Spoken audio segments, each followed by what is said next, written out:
إن الحمد لله نحمده ونستعينه ونستغفره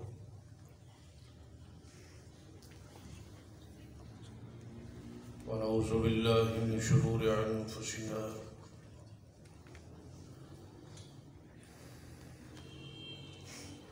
ومن سيئات أعمالنا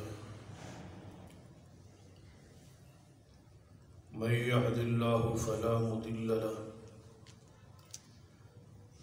ومن يضلل فلا هادي له أشهد أن لا إله إلا الله وحده لا شريك له وأشهد أن محمدا عبده ورسوله أما بعد فإن خير الحديث كتاب الله وخير الهدي هدي محمد صلى الله عليه وآله وسلم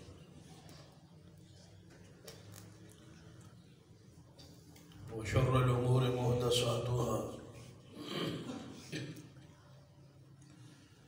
وكل محدثة بدعة وكل بدعة ضلالة أما بعد فأعوذ بالله السميع العليم من الشيطان الرجيم من همزه ونفخه ونفثه بسم الله الرحمن الرحيم والذين جاهدوا فينا لنهدينهم سبلنا وإن الله لمع المحسنين رب اشرح لي صدري ويسر لي أمري واحلل عقدة من لساني يفقهوا قولي رب زدني علما سبحان ربك رب العزة عما يصفون وسلام على المرسلين والحمد لله رب العالمين. حضرات،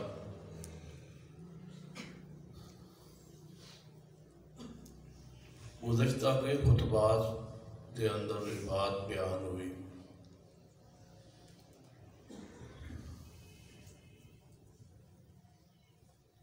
کہ جب حق واضح ہے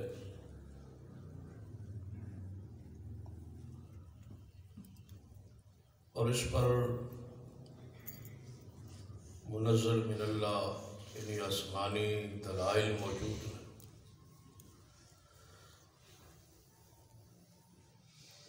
اور دلائل بھی قرآن اور حدیث میں موجود،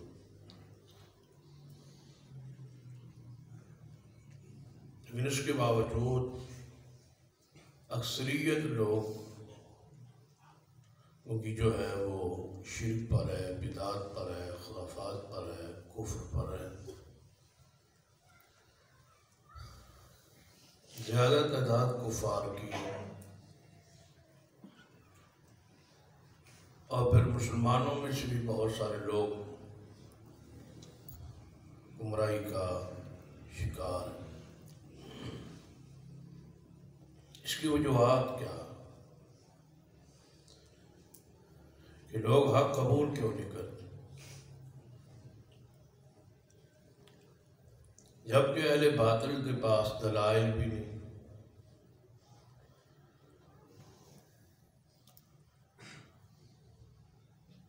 یہاں دلائل گھڑے گھڑائے ہوں گے، بنے بنائے ہوں گے، یا چند عقلی باتیں لوگوں کے سامنے پیش کریں.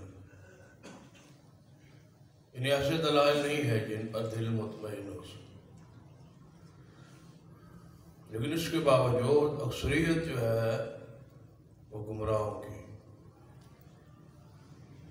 اس کی کیا وجوہات ہیں؟ حق لوگوں کو سمجھ کیوں نہیں آتی؟ اس کی بہت ساری وجوہات جو علماء امت نے بیان کی. ان میں سے تقریباً 2 جو وہی ہے وہ ہم نے گزشتہ کئی خطبات میں بیان کی۔ ایک وجہ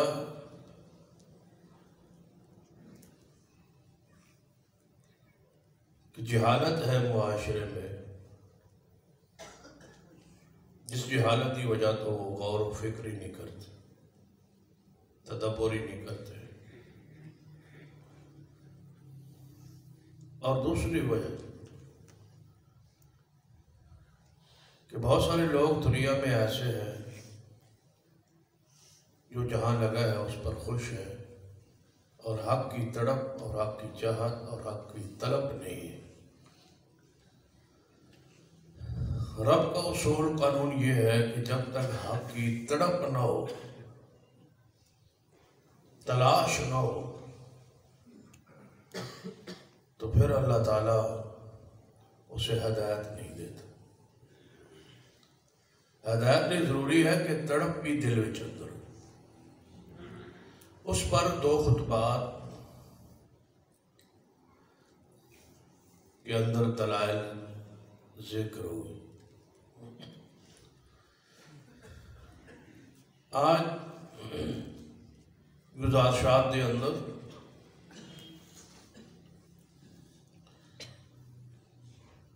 حق کے درمیان اور باطل کے درمیان جو روڑا ہے، یا جو روڑے ڈالے گئے، کانٹے بچھائے گئے تاکہ لوگ حق کی طرف نہ جائیں، حق قبول نہ کریں، اس کی تیسری وجہ جو بالکل دوسری کے ساتھ ملتی جلتی ہو،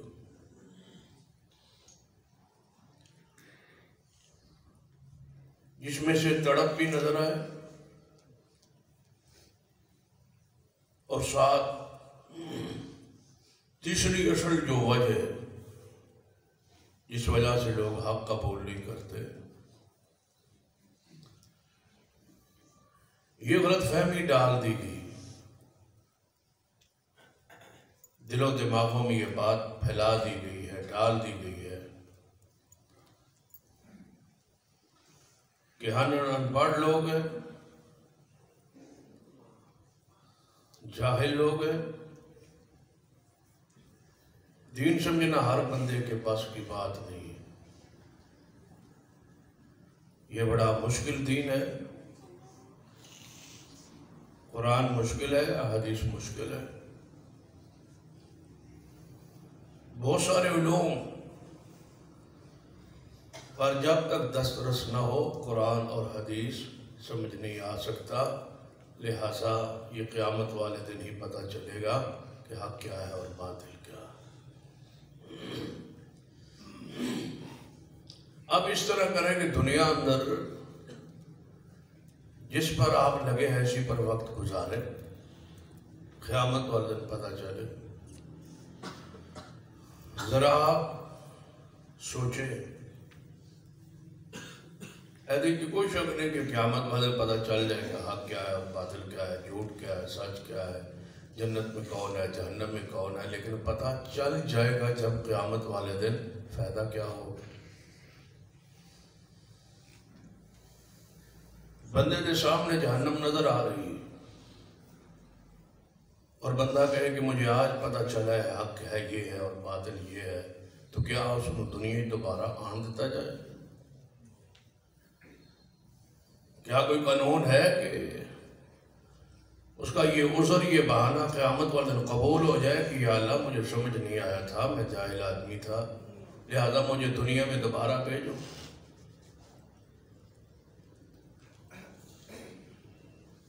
جدو قیامت والے دن یہ عذر قابل قبول ہی نہیں، اور بہت سارے کفار اسی غلط فہمی پر، بہت سارے گمراہ اسی غلط فہمی پر حق قبول نہیں کرتے، اور قیامت والے دن وہ یہ بات بطور عذر پیش بھی کرے کہ یا اللہ ساری درخواست ہے فرجعنا نعمل صالحا انا موقنون،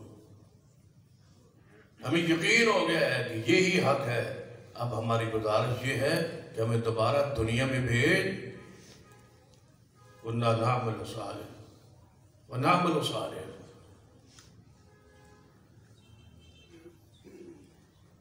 کہ یا اللہ ہمیں بھیج کہ ہم عمل کریں، نیک صالح ہو کے آئے، لیکن اللہ اس عذر کو قبول نہیں کرے گا اور واپس نہیں بھیجے گا جب طے ہے کہ واپس آنا ہی نہیں۔ فرجعنا نعمل صالحا کہہ کے رب نے واپس بندے کو لٹانا نہیں، بندہ کہہ رہا ہے کہ ہمیں بھیج، ہم نیک عمل کریں، لیکن اللہ نہیں بھیجے گا، کہیں گے کہ ہمیں یقین ہو گیا ہے کہ یہ حق ہے اور یہ باطل ہے، ہمیں دوبارہ دنیا میں بھیج، اللہ نہیں بھیجے۔ جب بھیجے گا ہی نہیں تو قیامت والے دن حق نظر بھی آ جائے، سمجھ بھی آ جائے تو فائدہ کیا ہو؟ مزہ تو اس میں ہے کہ دنیا میں سمجھ آئے کہ حق کیا ہے اور باطل کیا ہے، اور پھر بندہ اس پہ چلے اور زندگی بسر کرے کہ یہ حق ہے اور یہ باطل ہے۔ قیامت والے دن پتہ چلے گا حق کیا اور باطل کیا، پتہ چلے گا لیکن فائدہ نہیں ہوگا۔ لہذا دنیا کے اندر ہی ہر انسان پہ لازم ہے کہ وہ حق کی تلاش میں نکلے، حق پرکھے، حق پڑھے اور حق کا مطالعہ کرے، حق تک پہنچنے کی کوشش کرے، اور یہ رب کا وعدہ ہے کہ والذین جاہدوا فینا لنہدینہم سبلنا، جو ہماری طرف آنے کی کوشش کرے ہم اس کے لیے راستے کھول دیتے، رہنمائی کرتے۔ جب اللہ کا یہ وعدہ ہے تو پھر اس وعدے پہ غور کیجیے اور حق قبول کیجیے، تلاش کیجیے، پڑھیے۔ کفار بات کہتے سن کہ ہمارے لیے جو دلائل آپ دیتے ہیں نا محمد صلی اللہ علیہ وسلم، ان دلائل کے لیے ہمارے کانوں پر پڑتا ہے، ہمیں سمجھ نہیں آتے۔ قرآن نے کہا ہے کہ ان کے دل ہیں لیکن سوچتے نہیں ہیں، آنکھیں ہیں دیکھتے نہیں ہیں، کان ہیں سنتے نہیں، بہرے اور گونگے یہ قوم ہے۔ آنکھیں ہیں دیکھتے نہیں، کیا آنکھیں تو ہیں، دنیاوی معاملات میں سب کچھ دیکھتے ہیں، نہیں دیکھتے تو قرآن اور حدیث کو نہیں دیکھتے۔ دل ہے سب کچھ سوچتے ہیں، نہیں سوچتے تو آخرت کا اور قیامت کا اور حق کا نہیں سوچتے۔ کان ہے سب کچھ سنتے ہیں، نہیں سنتے تو قرآن و حدیث کو اس طرف توجہ نہیں کرتے۔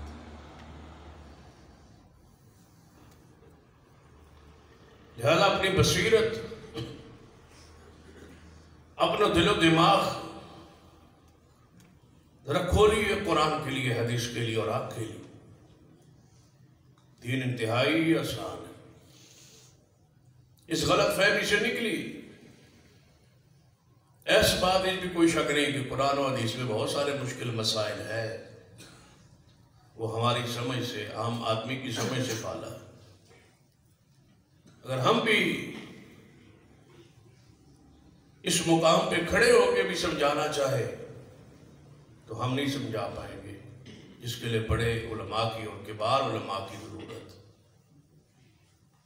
وراثت کے مسائل ہیں، تجارت کے بہت سارے مسائل ہیں، دیگر بہت سارے مسائل شریعت میں جنہیں ہم شاید اپنے خطبات میں، واعظ میں ہم نہ سمجھا سکے اپنی علم کی کمی کی وجہ سے۔ جب ہم سمجھا نہیں پائیں گے تو عام آدمی کیسے سمجھے گا؟ بڑے علماء، کبار علماء جن کو اللہ نے ملکہ دی ہے، مہارت دی ہے قرآن و حدیث کے علوم پر، وہ آگے سمجھا دیں۔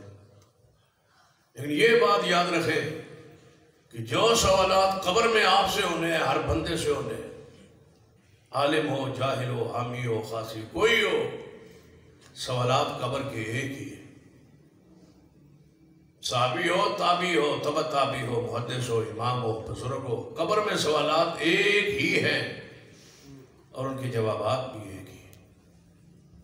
اور اگلی بات سن لیجئے، جس پر نجات ہے، جس عقیدہ توحید پر ہماری نجات ہے اور جس اتباع رسالت پر ہماری نجات ہے، وہ مسائل جس کا تعلق کامیابی کے ساتھ ہے، آخرت کے ساتھ ہے، جنت کے ساتھ ہے، جس کا نجات کے ساتھ ہے، اللہ نے وہ قرآن میں انتہائی آسان بنا کے نازل کی ہے اور کوئی مشکل نہیں ہے۔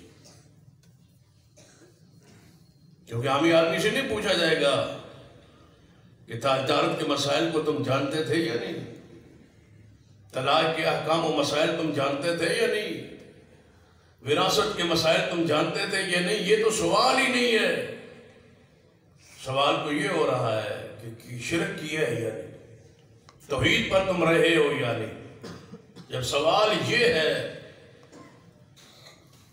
جب سوال ہی آسان ہے، عام سے سوالات ہے، اور عقیدہ توحید انتہائی آسان پیرائے میں قرآن میں بیان ہوا ہے، سارا قرآن پڑھے، جہاں عقیدہ توحید بیان ہوا ہے اللہ نے انتہائی آسان بیان کی۔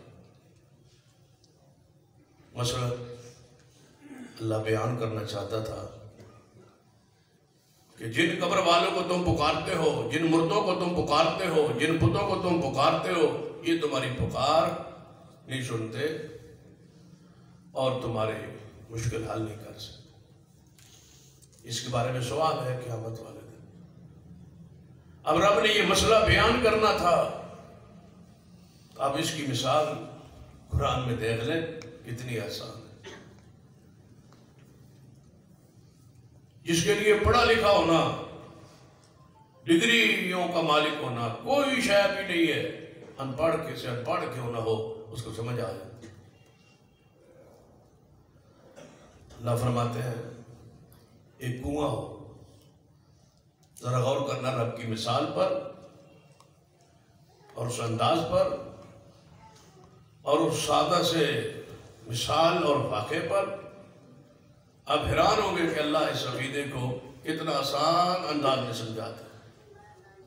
اللہ فرماتے ہیں ایک کنواں ہو،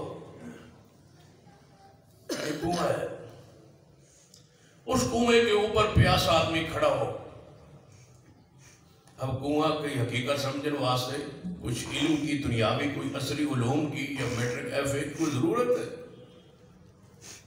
ان پڑھ بھی بندہ سمجھتا ہے، پڑھا لکھا بھی سمجھتا ہے کہ ایک کنواں ہے، اس کے کنویں کے اوپر ایک پیاسا آدمی کھڑا ہے، اس کو پیاس لگی ہوئی، اور وہ کہتا ہے اس کنویں سے کہ میں اس پر پیاسا کھڑا ہوں، لہذا پانی مجھ تک آنا چاہیے، میرے منہ تک پہنچنا چاہیے، پانی اوپر آنا چاہیے۔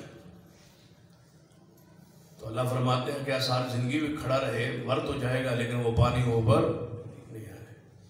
یہی مثال ہے ان لوگوں کی جو اللہ کے سوا کسی کو پکارتے ہیں، جو قبروں میں دفن ہیں، نیچے گڑھوں میں ہیں، کنووں میں ہیں، وہاں سے تمہاری مشکل کو وہ نہیں پہنچتے اور نہیں سنتے۔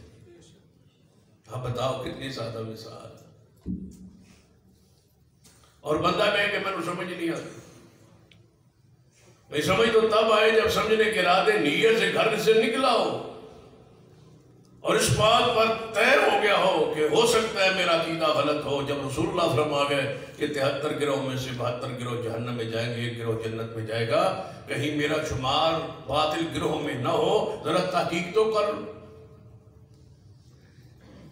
جس طرح دنیاوی معاملات میں تحقیق ہوتی ہے، آخرت کے معاملات میں ایمان عقیدے کے حوالے سے کیونکہ اس کی اہمیت ہی ہمارے دل و دماغ میں نہیں ہے، اس لیے تحقیق کرتے نہیں اور کہتے ہیں جہاں کوئی ہے ٹھیک ہے، ہمارا باپ دادا، ہمارا بزرگ، ہماری ساری جو یہ ان کا مقام درجہ تھا، وہ پھر کیوں نہیں اس کو قبول؟ اتنے بندے غلط ہو سکتے،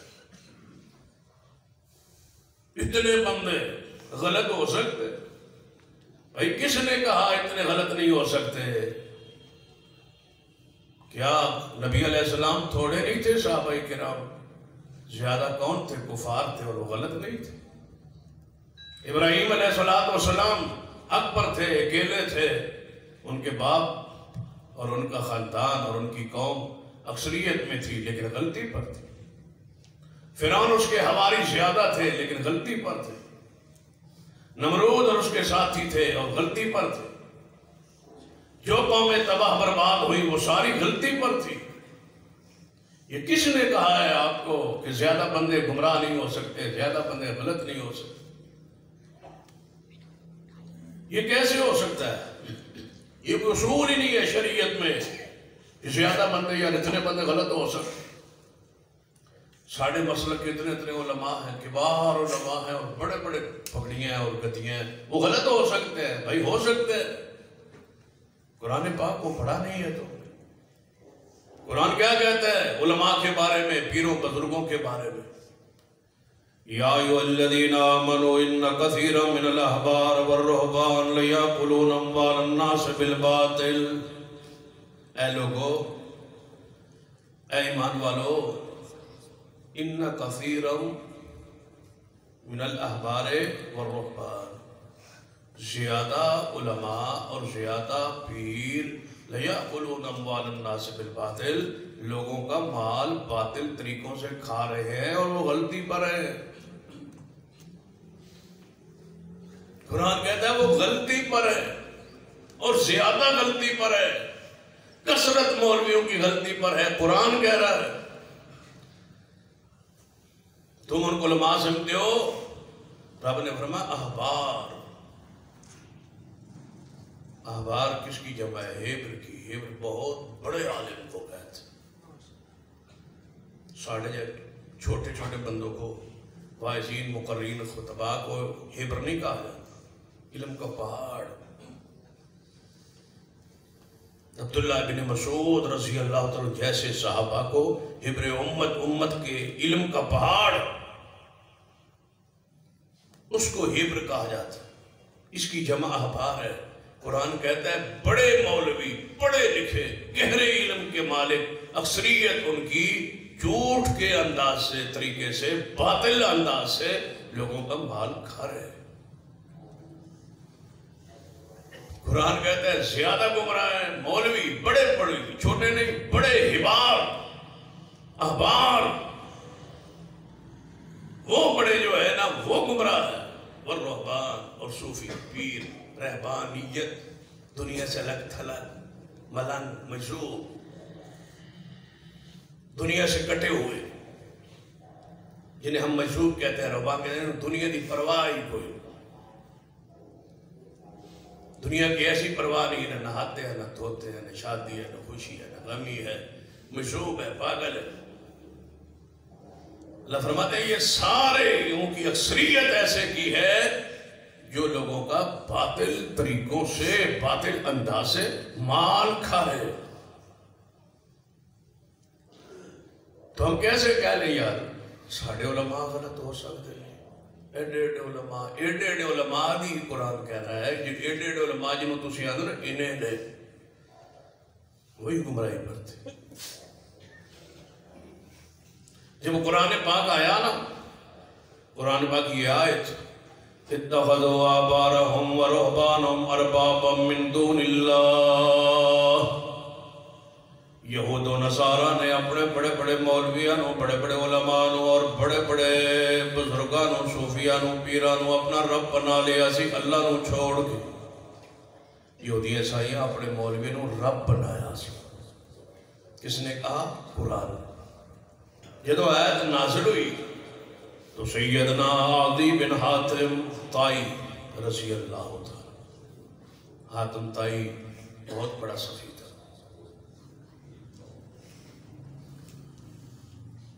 آج بھی اس کی قبر موجود ہے۔ سعودی عرب میں جائیں تو وہاں ایک ضلع ہے منطقہ حائل، وہاں اس سے آگے ایک بستی ہے، وہاں اس کی یہ قبر آج بھی موجود ہے، بڑی لمبی قبر ہے۔ ایسے لگتا ہے جیسے یا 10-15 فٹ کے یعنی قد ہو گئے، اتنی بڑی قبر آج بھی محفوظ۔ بڑا سخی تھا یہ، بلکہ اس کی سخاوت عرب میں معروف تھی، ضرب المثل تھی۔ آج ہمارے ملک میں صغیر میں یہ کہتے ہیں کہ تم کون سا حاتم تائی ہے، لیکن اس کی سخاوت مشہور تھی، لیکن یہ مسلمان نہیں تھا، شرک کرتا تھا لیکن سخی تھا۔ ساڑھویں یہ بیماری ہے نا، سخاوت کرتا ہو، خرچ کرتا ہو مساجد پر، دین پر، علماء پر، اہل دین پر، تم کہتے ہیں اتنا سخی بندہ بھلا شرک کر سکتا ہے، اتنا مال خرچ کر۔ حاتم تائی سے بڑا تو نہیں نا سخی ہو سکتا، شرک کرتا تھا، سخی تھا، اس سے بڑا سخی کوئی نہیں ہوا۔ اس کا بیٹا ہے عدی رضی اللہ تعالی، یہ صحابی بنے، رسول اللہ کے غلام بنے، اور اس کی بیٹی سباہا، اس نے اسلام قبول کیا۔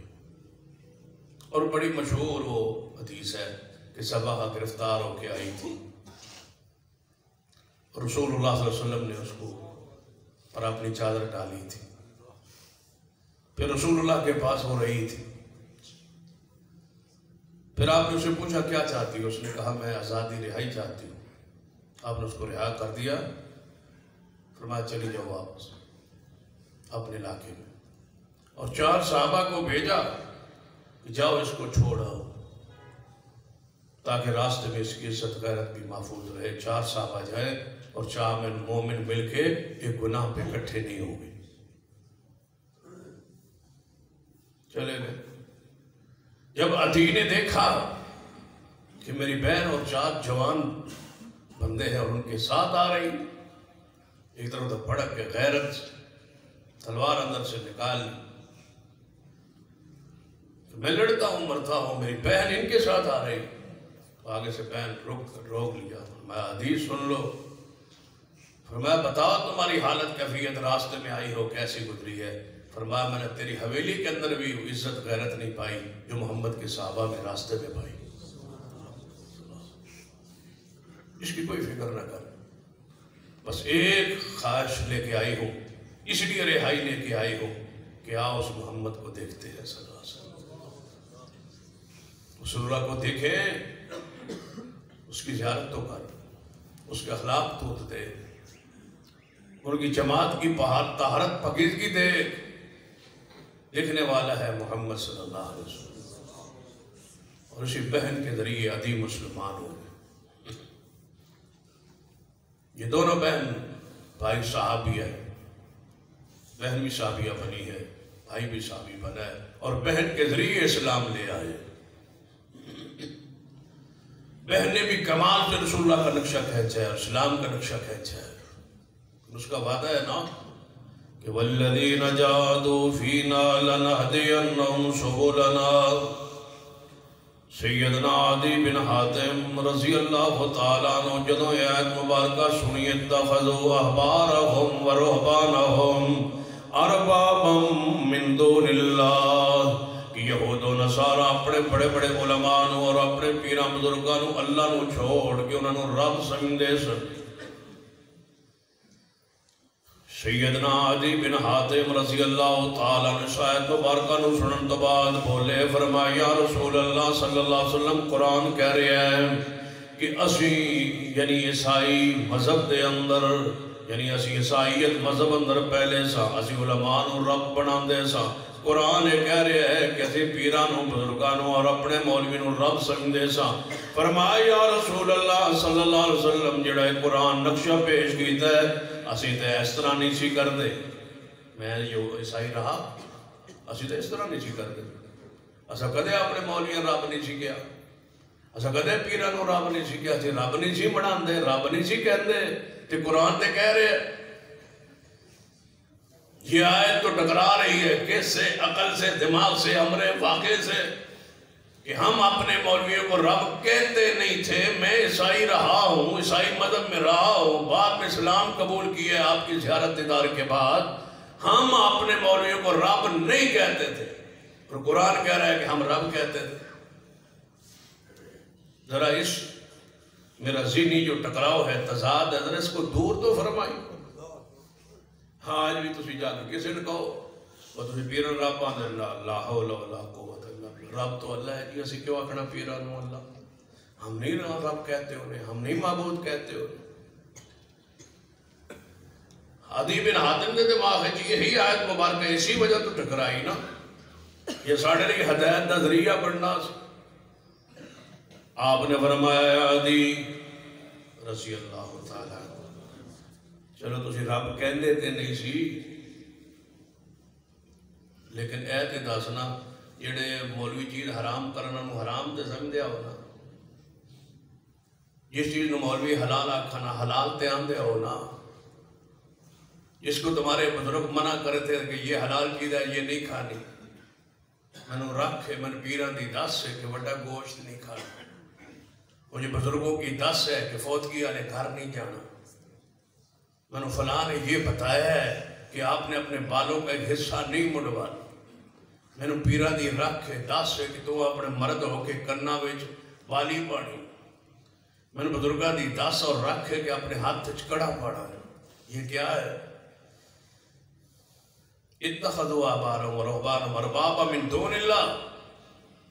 فرمایا دی جس نو مولوی حلال حرام آکھنا و من لیندے سونا، جس کو سون بزرگ صوفی رکھ دا سنا اس سے عمل کرتے سونا، یا رسول اللہ یہ تو کرتے تھے۔ فرمایا یہی ہوتا ہے رب بنانا، باوی رب نہ کبھی رب نہ گئے، لیکن کام تو وہی کیے نا جو رب کے کہنے پہ کرنے تھے، تم نے بزرگوں کے کہنے پہ کیے۔